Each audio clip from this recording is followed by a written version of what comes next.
Hello എജു വേൾഡിൻ്റെ മറ്റൊരു വീഡിയോയിലേക്ക് സ്വാഗതം. അപ്പോൾ കഴിഞ്ഞ ക്ലാസ്സിൽ നമ്മൾ പറഞ്ഞിരിക്കുന്നത് നെഗോഷ്യബിൾ ഇൻസ്ട്രുമെൻറ്റിനെ കുറിച്ചിട്ടാണ്. നെഗോഷ്യബിൾ ഇൻസ്ട്രുമെൻ്റ് ആക്ട് ആയിട്ടുള്ള നെഗോഷ്യബിൾ ഇൻസ്ട്രുമെൻ്റ് ആക്ട് 80AG1 കുറിച്ചിട്ടാണ് നമ്മൾ പറഞ്ഞത്. അപ്പോൾ അതിൻ്റെ ബാക്കിയാണ് ഇരിക്കുന്നത്. നമ്മൾ ഏതൊക്കെയാണ് നെഗോഷ്യബിൾ ഇൻസ്ട്രുമെൻറ്റ് നോക്കിയത്? അതായത് promissory note, bill of exchange, check. അതിൽ പ്രോമിസറി നോട്ടാണ് നമ്മൾ ഡീറ്റെയിൽ ആയിട്ട് ക്ലാസ് എടുത്തത്. ഇനി നമുക്ക് ബാക്കിയുള്ളത് രണ്ടെണ്ണമാണ്, ബിൽ ഓഫ് എക്സ്ചേഞ്ച്, ചെക്ക്. അപ്പോൾ പ്രോമിസറി നോട്ടിനെ കുറിച്ചിട്ട് പറഞ്ഞിട്ടുള്ള കാര്യങ്ങൾ എല്ലാവരും ഓർമ്മയിലുണ്ടെന്ന് വിചാരിക്കുന്നു. അപ്പോൾ അടുത്തതാണ് ബിൽ ഓഫ് എക്സ്ചേഞ്ച് എന്ന് പറയുന്നത്.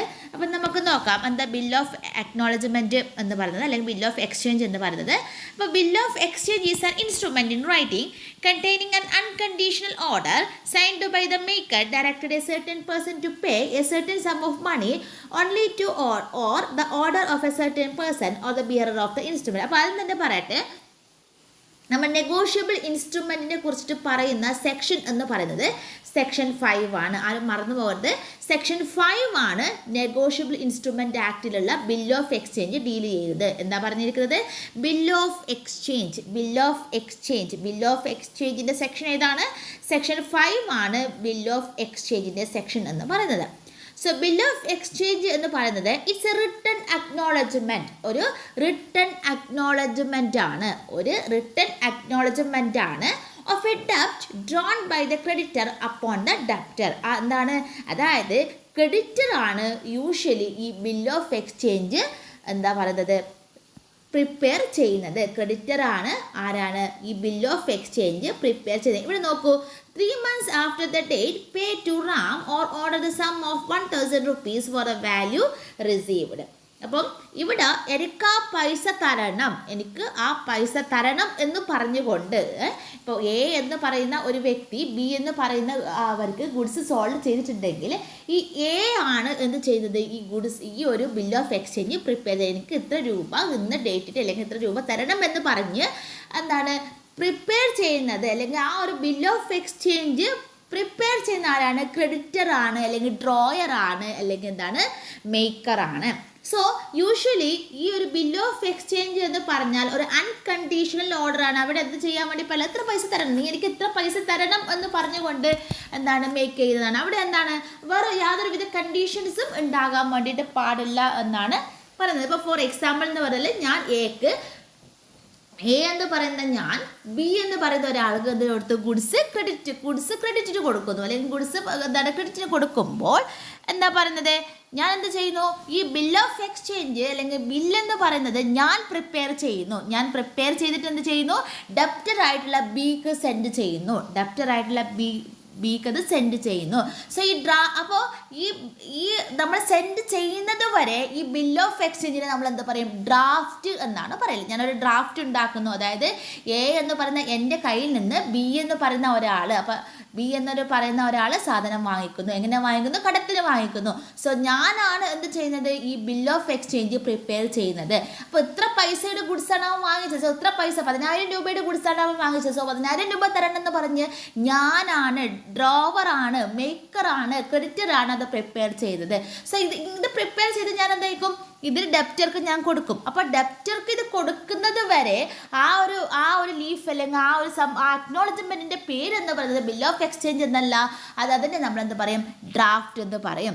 ഇതിന് ഡ്രാഫ്റ്റ് എന്ന് പറയും. സോ വെൻ ആ ഡെപ്റ്റർ അത് ആക്സെപ്റ്റ് ചെയ്യുന്ന സമയത്ത്, ഈ ഡ്രാഫ്റ്റ് അത് ഡെപ്റ്റർ ആക്സെപ്റ്റ് ചെയ്യുന്ന സമയത്താണ് അതെന്ത് പറയുന്നത്? അതൊരു ബിൽ ഓഫ് എക്സ്ചേഞ്ച് അല്ലെങ്കിൽ ബില്ലായിട്ട് മാറുന്നത്. പറഞ്ഞ ക്ലിയർ ആയാലോ? ബിൽ ഓഫ് എക്സ്ചേഞ്ച് അല്ലെങ്കിൽ ബില്ല് എന്ന് പറയുന്നത് എന്താണ്? അതായിട്ട് മാറുന്നത്.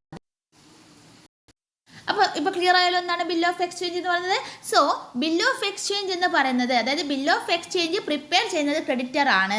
അപ്പോൾ ഇത് ആക്സെപ്റ്റ് ചെയ്യുന്നതിന് മുമ്പ് അതിനെ നമ്മൾ എന്താ പറയും? A bill before the acceptance is called draft. Draft എന്നാണ് അതിനെ ആക്സെപ്റ്റ് ചെയ്യുന്നതിന് മുമ്പ് പറയുന്നത്. ഇഫ് ഡെപ്റ്റർ അത് ആക്സെപ്റ്റ് ചെയ്തിട്ടുണ്ടെങ്കിൽ, ഡെപ്റ്റർ അല്ലെങ്കിൽ ആക്സെപ്റ്റർ അല്ലെങ്കിൽ ഡ്രോയി അത് ആക്സെപ്റ്റ് ചെയ്തിട്ടുണ്ടെങ്കിൽ അതിനെയാണ് നമ്മൾ എന്ന് പറയുന്നത് ബിൽ ഓഫ് എക്സ്ചേഞ്ച് എന്ന് പറയുന്നത്. സോ ഈ ബിൽ ഓഫ് എക്സ്ചേഞ്ചിൽ ദർ ആർ 3 പാർട്ടീസ്. ഒരു ബിൽ ഓഫ് എക്സ്ചേഞ്ചിൽ 3 പാർട്ടീസ് ആണുള്ളത്. ഒരു ബിൽ ഓഫ് എക്സ്ചേഞ്ചിൽ 3 പാർട്ടീസ് ആണുള്ളത്. 1 ഡ്രോവർ, 2 ഡ്രോയി, 3 പേയി. ഒരു ബിൽ ഓഫ് എക്സ്ചേഞ്ചിൽ 3 പാർട്ടീസ് ആണുള്ളത്. 1 ഡ്രോവർ, 2 ഡ്രോവി 3 പേയ്. ഡ്രോവർ, ഡ്രോയി, പേയ് എന്നിങ്ങനെ 3 പാർട്ടീസുകളാണ് ഉള്ളത്. ഈ ഡ്രോവറിനെ നമ്മൾ എന്ത് പറയും? മേക്കർ എന്നാണ് സാധാരണ പറയാറ്. ഡ്രോവറിനെ നമ്മൾ മേക്കർ എന്നാണ് പറയാറ്. ഡ്രോവർ അല്ലെങ്കിൽ മേക്കർ അല്ലെങ്കിൽ ക്രെഡിറ്റർ എന്ന് പറയും. ഡ്രോയിനെ നമ്മൾ എന്താ പറയും? ഡ്രോവിയാണ് ആക്സെപ്റ്റ് ചെയ്യുന്നത്. ആക്സെപ്റ്റർ എന്ന് പറയുന്നത് അല്ലെങ്കിൽ ഡെപ്റ്റർ എന്ന് പറയുന്നത്. The person who is directed to pay is called a drawee. The drawee is accept the bill is called the acceptor. ഇനി മൂന്നാമതൊരു പാർട്ടിയും കൂടി വരുന്നു, payee. The person to whom the payment is to be made is called pay.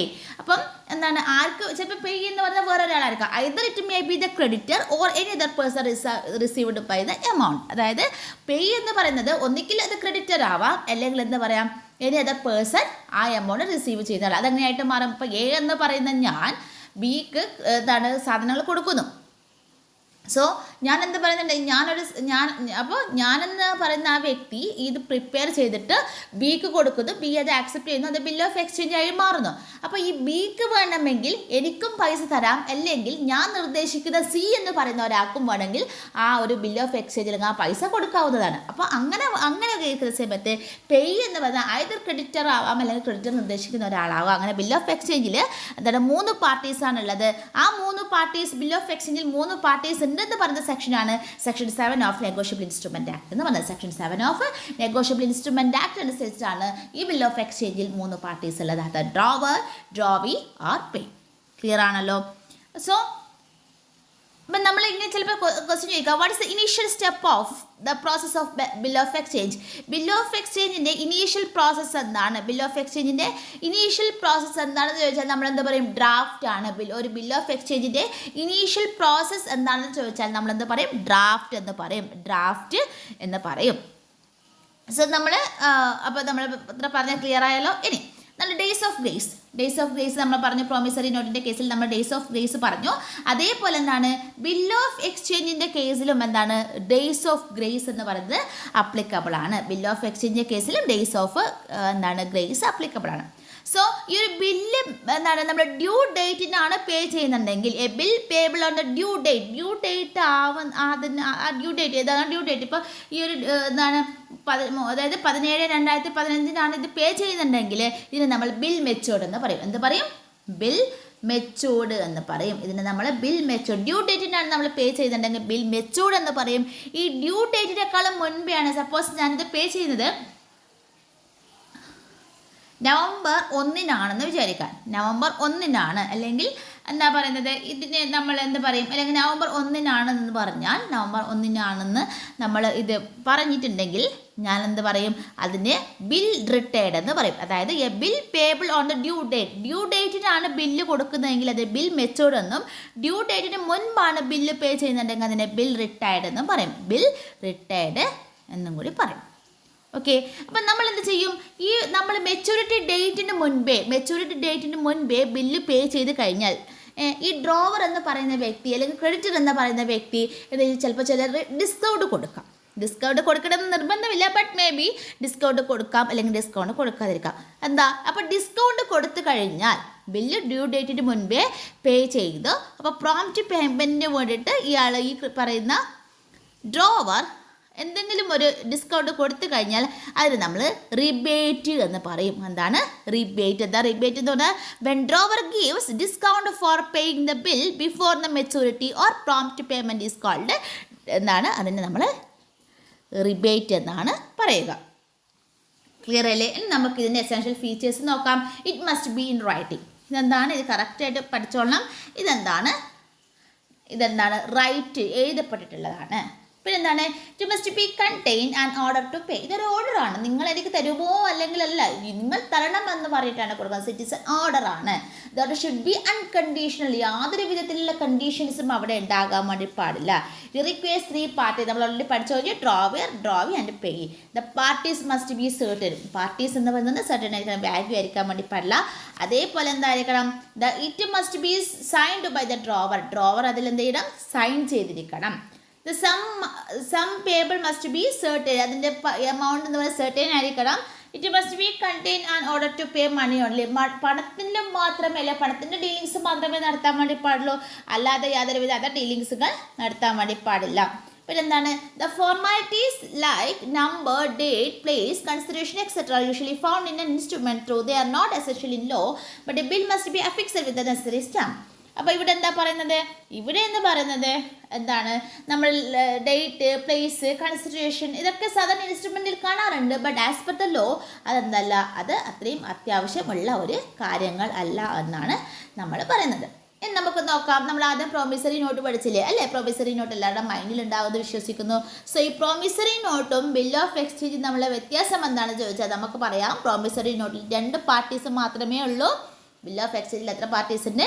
3 parties ഉണ്ട്. പിന്നെന്താണ്, രണ്ടും എന്താണ്, ഒരു അൺകണ്ടീഷണൽ, അത് പ്രോമിസറി നോട്ട് എന്ന് പറയുന്നത് ഒരു അൺകണ്ടീഷണൽ പ്രോമിസ് ആണ്. ബിൽ ഓഫ് എക്സ്ചേഞ്ച് എന്ന് പറഞ്ഞാൽ ഒരു അൺകണ്ടീഷണൽ ഓർഡർ ആണ്.